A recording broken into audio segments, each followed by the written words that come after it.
이번 시간에 우리 뷰의 특징에 대해서 같이 한번 살펴보도록 하겠습니다. 자, 우리 뷰라는 거는 하나 이상의 기본 테이블로부터 유도된 그런 가상의 테이블을 보고 우리가 이제 뷰라고 했죠. 해서 우리 뷰라는 거는 가상 테이블입니다. 얘는 여기 이름에도 써져 있듯이 테이블이라는 말이 들어갔죠. 해서 이 뷰의 그 형태가 우리 기본 테이블과 같은 그런 형태의 이제 구조를 이제 사용을 합니다. 그래서 이 뷰도 하나의 이제 테이블이다. 그렇게 생각하시면 돼요. 근데 앞에 이제 가상이라는 말이 붙었으니까 진짜 테이블이다, 가짜 테이블이다, 가짜 테이블이더라. 그래서 이 뷰라는 걸 우리가 조작하는 것도 기본 테이블과 거의 이제 같아요.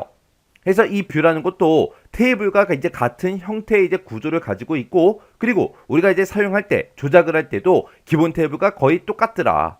해서 얘는 말 그대로 가상이기 때문에 실제로 이제 물리적으로 구현이 된다 안 된다 되지 않더라.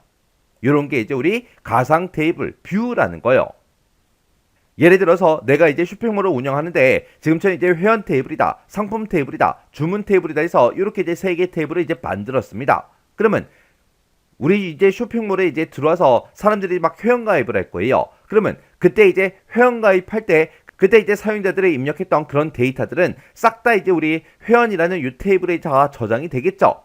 그래서 뭐 회원의 아이디다, 비밀번호다, 주소다, 전화번호다 해서 그런 회원들에 대한 그런 정보들이 전부 다 이제 회원 테이블에 싹 다 이제 저장이 될 거고, 그리고 내가 이제 쇼핑몰에서 이제 뭔가 상품을 이제 팔아야 되는데 그때 이제 상품들에 대한 그런 정보들은 싹 다 이제 상품 테이블에 들어 있을 거예요.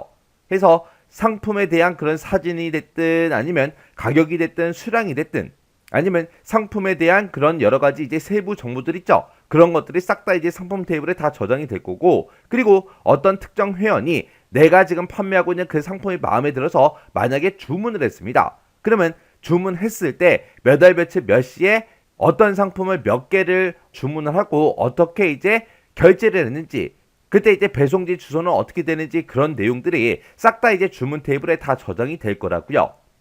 그리고 나서 이제 특정 회원이 물건을 이제 주문하고 하루 이틀 정도 지난 다음에 자기 물건이 어디까지 배송됐는지 그게 이제 궁금한 거예요. 해서 우리 홈페이지에 실제로 이제 들어와서 이제 마이 페이지라는 곳에 이동하게 되면 이제 그곳에 보면 이제 주문 내역을 볼 수 있게끔 그렇게 되어 있죠. 그러면 이 주문 내역을 이제 땅 하고 이제 클릭을 했을 때 그때 회원 테이블에서 이제 자기의 정보를 싹 다 이제 가져갈 거고, 상품 테이블에서 자기가 주문했던 그 상품에 대한 정보를 가져갈 거고, 그리고 주문이라는 이 테이블에서 몇 월 며칠 몇 시에 어떤 제품을 어떻게 몇 개를 이제 주문했는지 어떻게 결제했는지 그런 것들을 싹 다 이제 주문 테이블에서 다 가져갈 거라고요. 그렇게 이제 가져가서 이 주문 내역에 그런 정보들을 싹 다 이제 한꺼번에 보여준다고요. 그런 게 이제 우리 뷰라고 했습니다. 해서 어떤 특정 회원이 우리 쇼핑몰에 들어와서 물건을 주문한 지 벌써 한 4년, 5년 됐어요. 그러면 자기가 작년에 주문했던 그런 내역들을 보고 싶다. 그러면 이 주문 내역을 통해서 우리가 검색도 할 수 있겠죠. 해서 실제 이제 사용자들은 이런 내역을 볼 때 이 뷰를 통해서 이제 검색을 해서 그런 정보들을 전부 다 이제 본다고요. 그때 이 회원이라는 이 테이블에 보게 되면 수없이 많은 그 사람들의 회원들의 정보가 싹 다 들어있는데 그런 정보는 일반 사용자가 볼 수 있다 없다? 없더라. 그리고 우리 쇼핑몰에서 판매되고 있는 그런 상품들에 대한 그런 내용을 이 뷰를 통해서 전부 다 이제 볼 수 있다 없다? 없더라. 그리고 다른 회원이 주문한 그런 내역은 볼 수가 있다 없다? 없더라. 해서 이 뷰를 통해서는 자기 자신의 그런 데이터만 볼 수 있다고요. 그렇게 이제 사용자에게 접근이 이제 허용된 그런 자료만 제한적으로 이제 보여주는 게 우리 뷰라고요. 뷰. 그래서 이 뷰라는 거는 데이터 이제 논리적 독립성을 전부 다 이제 제공해주고, 그리고 필요한 그 데이터만 뷰로 이제 정의를 해서 처리할 수 있습니다. 처리할 수 있기 때문에 관리가 이제 용이하고 명령문이 이제 간단해지는 거예요. 그리고 뷰를 통해서만 이제 자기 자신의 이제 데이터한테 접근할 수 있겠죠.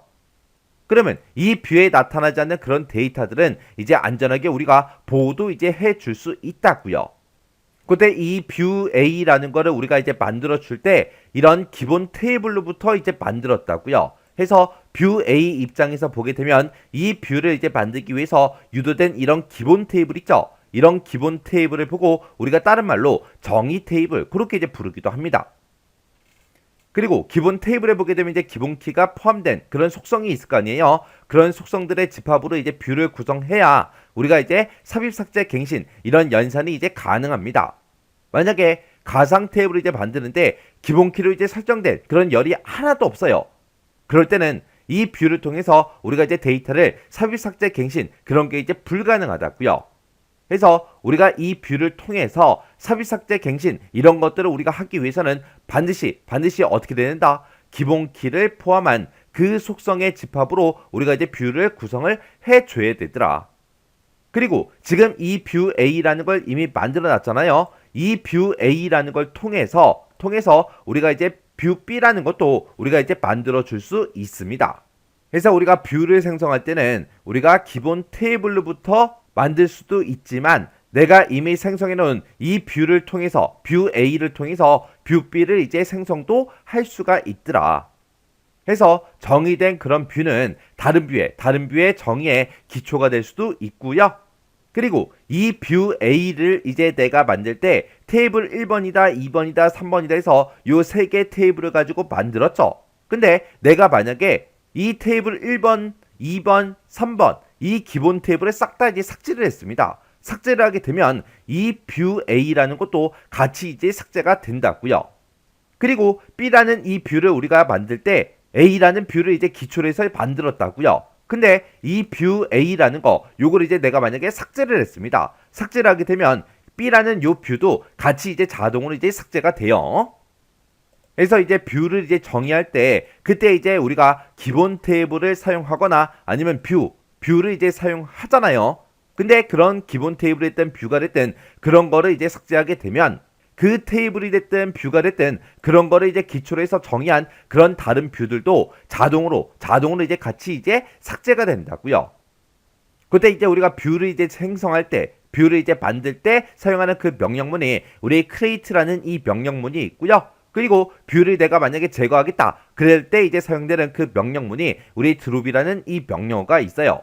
해서 create, drop 이런 걸 이용해서 우리가 이제 뷰를 이제 생성하고 제거를 합니다. 이런 게 이제 우리 뷰예요, 뷰. 그래서 이 뷰의 특징에 대해서는 실제로도 이제 시험 문제가 자주 이제 출제가 되고 있습니다. 해서 이 특징 정확하게 여러분들이 이해하고 계셔야 돼요.